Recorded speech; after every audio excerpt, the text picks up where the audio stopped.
Welcome back to Lucore Automotive Services. Today I'm working on a purple Pontiac LeMans 1969. We've done some chassis work to this thing previously. Steering gear, sway bars. I don't remember what else we've done, but we've done a little bit of work to it. Today we're going to put some Bilstein shocks on it for a little better ride control. And we're going to put new rear coils in the back. Customer wants a little more height in the rear, wants a little more California rake. So we're going to put some different springs in the back, see if we can change our ride height a little higher, and throw some shocks in it. This thing will soon be getting some header gaskets as well. That's not in today's thing to do, but it will be getting some header gaskets soon. This thing's running a 400 with a 400 trans. Looks like it's got an Edelbrock with a carb spacer. This was a factory AC car with a rag top, which is it's not really all that common.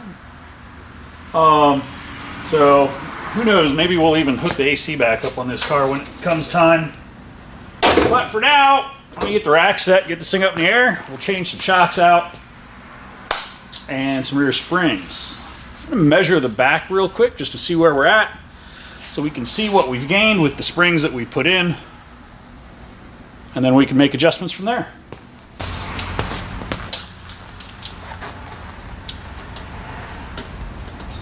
So we're at about 25 3/4. The rear wheel arch is lower than the front arch. The front arch actually goes up at a higher arc. But we're going to try and pick up the back side, get the nose down a little bit maybe. We'll see. The nose could go down, but he wants to see his back end higher. So we're going to start with the back end, get that where he wants it. And then we will maybe change the front some coils down the line. Let's get this thing racked up.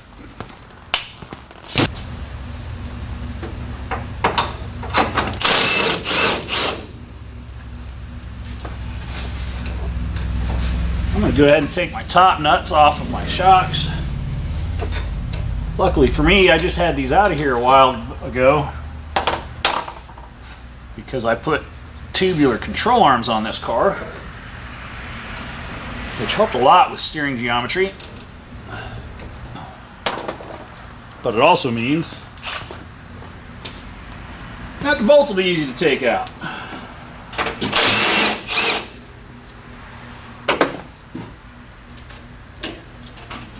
Alright. Front shocks are off. That was all out of camera. Way to go, Rich. Way to pay attention to your camera angle. So I can definitely see a header gasket leak right there. I'm going to double check my header bolts. I did recently put copper header gaskets in this, but they apparently didn't seal up, or they just came loose. Or both. Who knows? Let me grab a wrench real quick. Those aren't too bad to get to.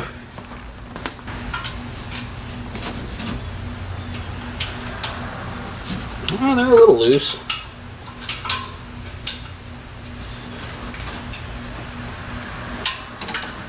Yeah, we're going to have to go through to tighten up our... retorque all our header bolts. Make sure they're tight. Let's get the shocks done first.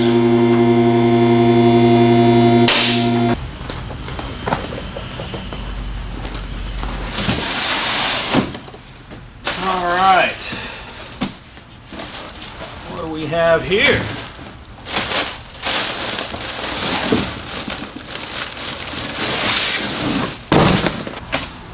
Looks like we ordered the Moog cargo coils. These are a wagon spring, if you want to call them that. These are the CC cargo coil 501 from Moog. My knife up. These are what I would call a wagon spring. They are a progressive rate, so you've got a soft rate and then you've got a firm rate, which is good. And 4 Bilstein shocks, 2 fronts, 2 backs.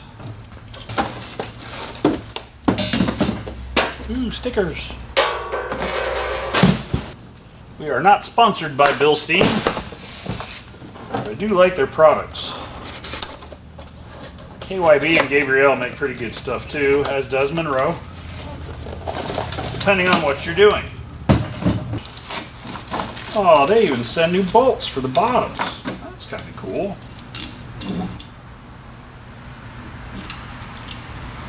Oh, that's not good.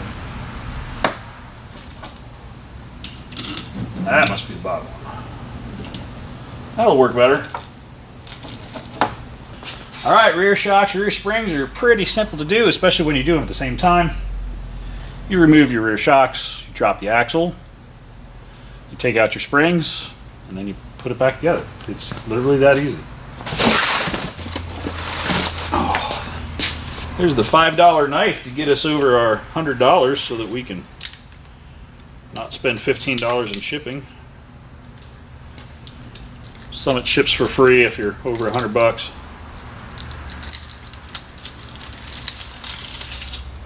Fancy, it's a carabiner. No, it's a knife. That way I can clip it onto my pants and then scratch cars as I walk through the shop.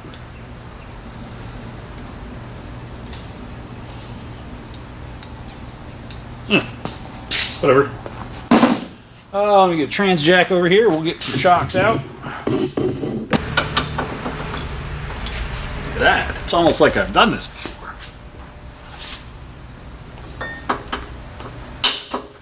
Yeah, that's what I need. Oh, I need a long extension.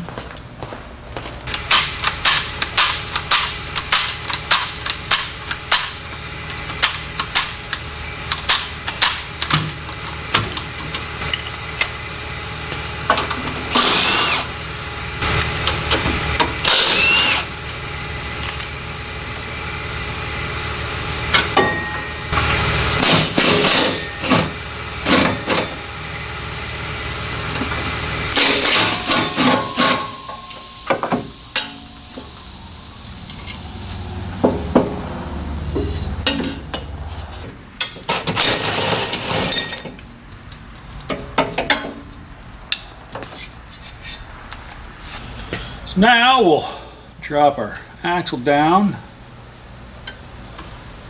maybe, to get our springs out. Oh, it's never that easy.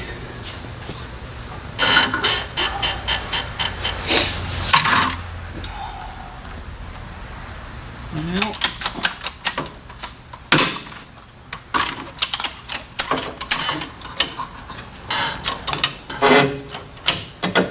stuff that side. Maybe be able to get this one out. Hey, there we go. Oh, my light almost took a dive on that one. So you can see there's quite a bit of difference there in those springs. The coil diameter on this one is just a hair thicker. Obviously there's more wraps. So it's going to be pretty smooth through this area, and then once it gets up into this area it's going to get stiffer. Let's see if we can stuff those in there. I did get some new insulators, one on the top of each side. And I put the thick coils up top.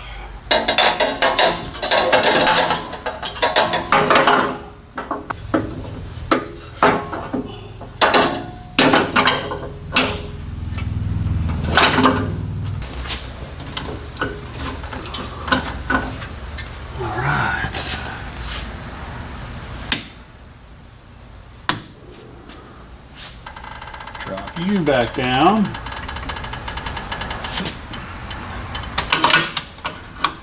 I don't understand why my jack isn't dropping. I'm gonna have to figure that out. It's kind of annoying. Luckily it's still under warranty.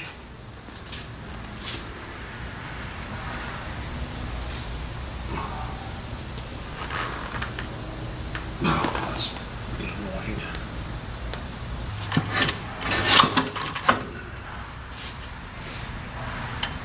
Somebody probably cranked on it too hard.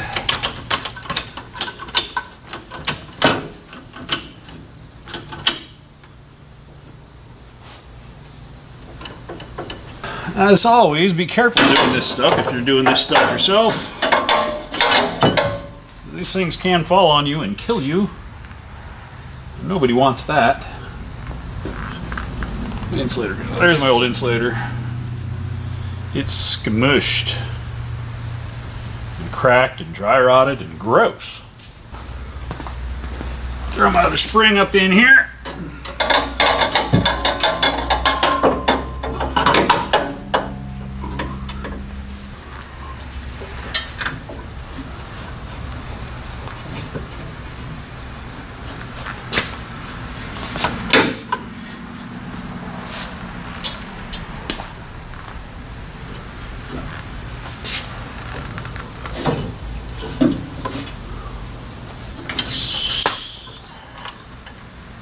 Came down. See, that's how it's supposed to work. So our new coils are in place. Let's put our new rear shocks back up in there.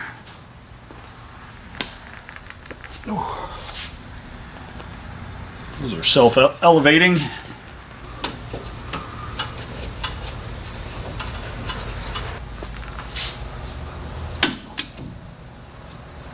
This frame actually has nuts welded into the frame, so it's a little bit easier. Cycle this shock.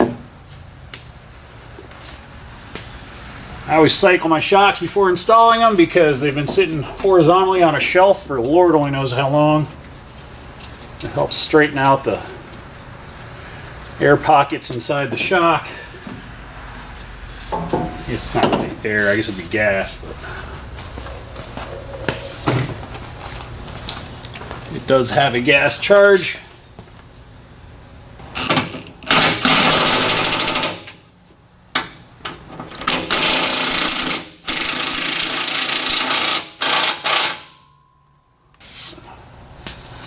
When you're setting up a rear suspension, you want the coil springs to handle your ride height, and then you want your shocks to handle your dampening.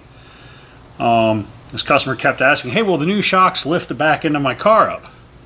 No, they won't, unless you put airbags or air shocks in, and then you get a stiff riding rear suspension because you're riding on a pocket of air that doesn't compress like the spring does. Holy cow, it got warm. We're almost to the end of our warm season. Pretty soon we'll all be complaining how cold it is. Put my washer and my lock nut on.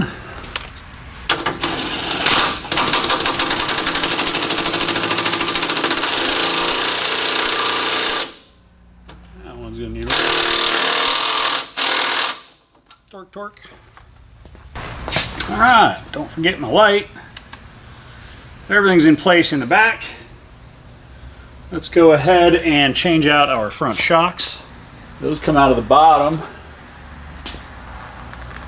And I think they'll be pretty relatively not dramatic. It's just 2 bolts on each side.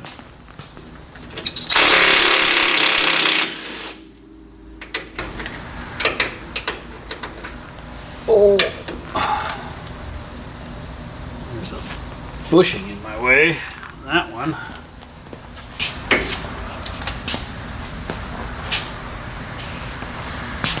So much for not being a problem.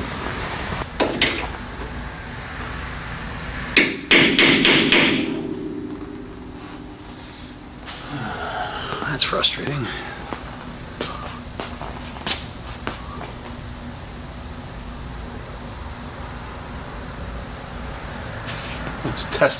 Let's test the new knife, shall we?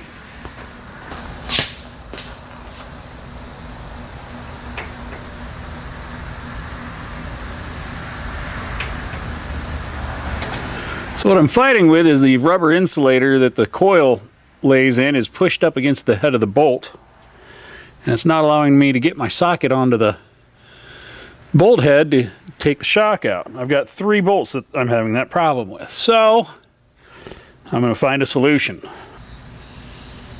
It's got fish scales on it. This looks like a really good way for me to bleed.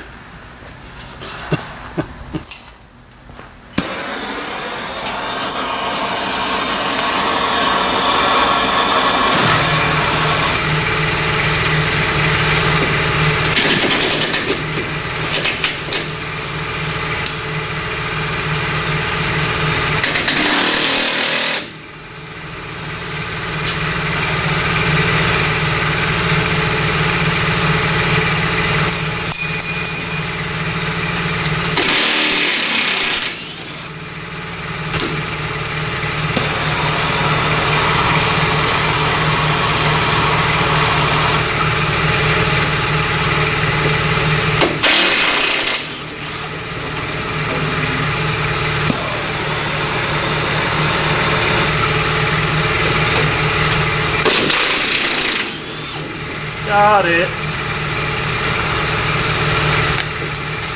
Alright. So I warmed up the insulator and it allows me to get my socket onto the head of the bolt, and then I can zip the bolt out.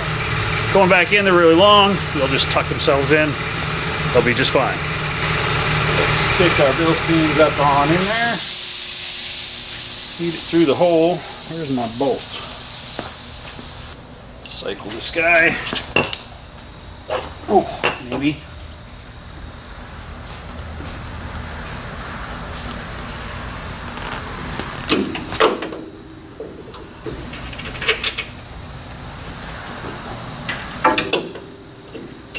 The pressure charge in these Bilsteins is no joke. It takes quite a bit of effort to get them in. I'm going to grab a pry bar. See if I can hold it with that. Or maybe just a jack stand. Oh. Well, that was dumb.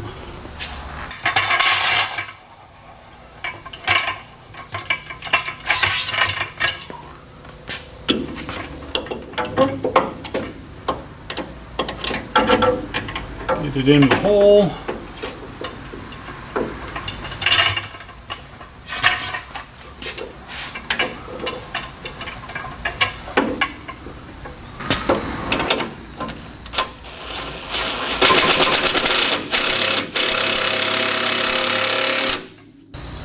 Let's see if I can use a pry bar to push that over.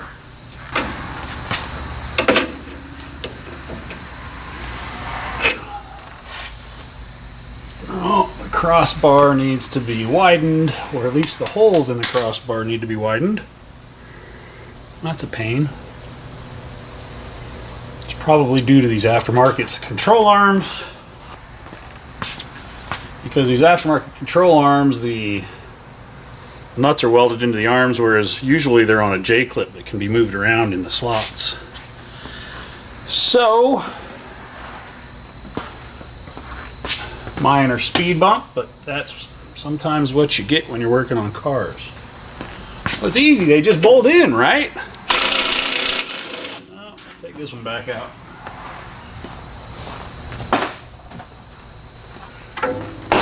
Oh! And then gravity will take effect. I thought the bushing would hold it in there, and clearly I was wrong. I'm going to take a carbide burr and I'm going to elongate these holes so that I have more width through this cast, probably forged crossbar. And it's a big chunk of metal. A lot of them are just a metal tube that are squished down and then drilled through. This one's actually a solid hunk of steel. Let me carbide this thing real quick.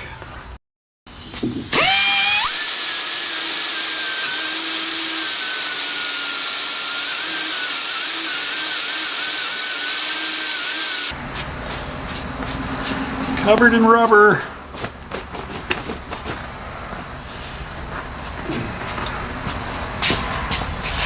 So I clearanced that rubber insulator a little bit because it's in my way.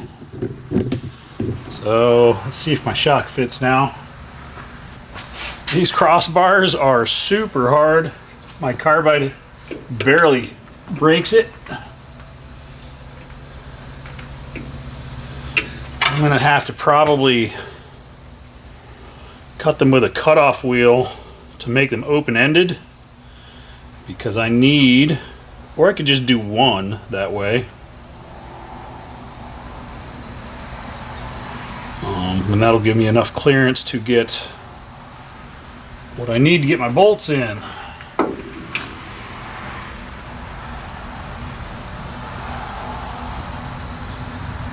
I think that'll work. We'll just open up the end of that. I need like another 1/8, and my carbide barely bit into this thing. So in the name of expediting things, I took my cutoff wheel and I opened up the end. And that allows my bolt out far enough that the one closed side and the open side will both allow my bolts to go in straight. So now let's put our shocks back in. And to be honest, this will probably be the last set of shocks to ever go on this car. But who knows? Maybe somebody will change them again in the future. Assembled in USA. Wow. Well, I need to get some reading glasses. Do not apply heat or flame. Explosion and injury may occur. Good to know. Oh. Ouch.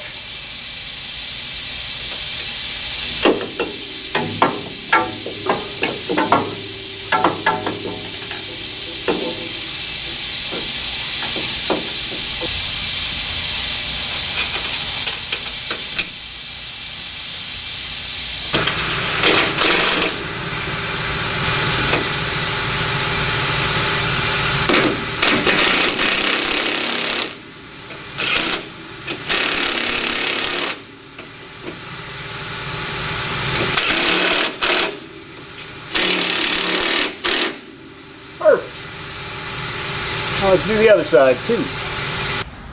Well, that did the trick. Both of my shocks are installed. I got to drop it down, put on my top insulator, my top washer, and my lock nut. Basically, I'll install the lock nut with a Allen holding the shaft. I don't want to rotate the shaft because you can actually damage the valving inside the shock. So, drop her down, install my 2 top nuts and washers, and then we can roll it outside and we can remeasure our ride height after we take it down the road and see where our new ride height sits.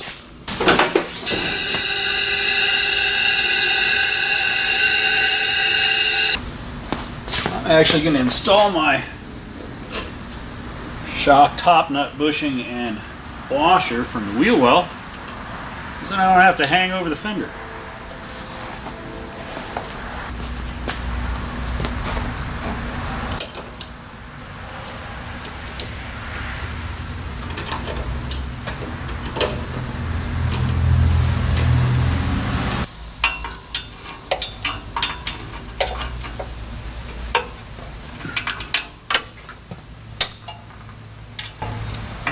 Pontiac headers can be a real bear to get the header bolts, but where there's a will, there's a way.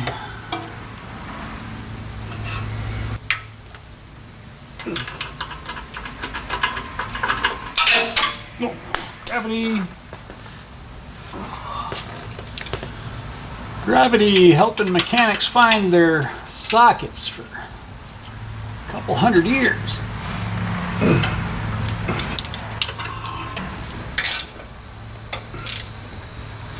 That one was pretty loose. Header bolts, the bane of performance enthusiasts' existence.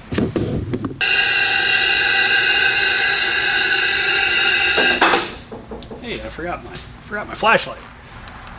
Had I fired it up and drove down the road, this one probably would not have made it back. It would have melted on the header tube. I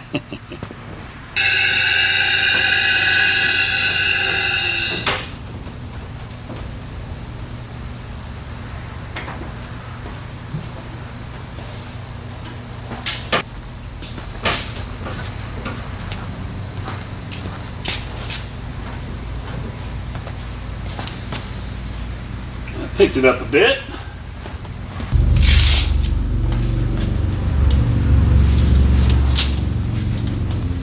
Picked it up a solid 2 inches. I think that's probably going to be right where he wants it. So We were at 25 3/4, I think, when we started. We're at 28 inches now. So 2 1/4 inch lift. It'll settle a little bit, but I think he'll be real happy with that. Let's go for a test drive. Oh, that means I got to move a 69 Mustang. That's horrible. Go get cleaned up.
Still not a good talker. I never have been. Not much of a talker. Well, that pretty much wraps up this session with this 1969 Pontiac LeMans Convertible. We picked it up a little over 2 inches in the rear with new cargo control Moog rear coils and a set of front and rear Bilstein shocks. I'm really happy with how the car rides with the Bilsteins. It's a lot more stable. It's not as floaty. And it really, the Bilstein shocks really help accentuate the tubular control arms and the quick ratio steering box and the big sway bars that we put on this thing previously. But with that, I'm going to get on to working on something else. You guys stay safe out there. Click like, subscribe, leave us a comment below. Have a great day.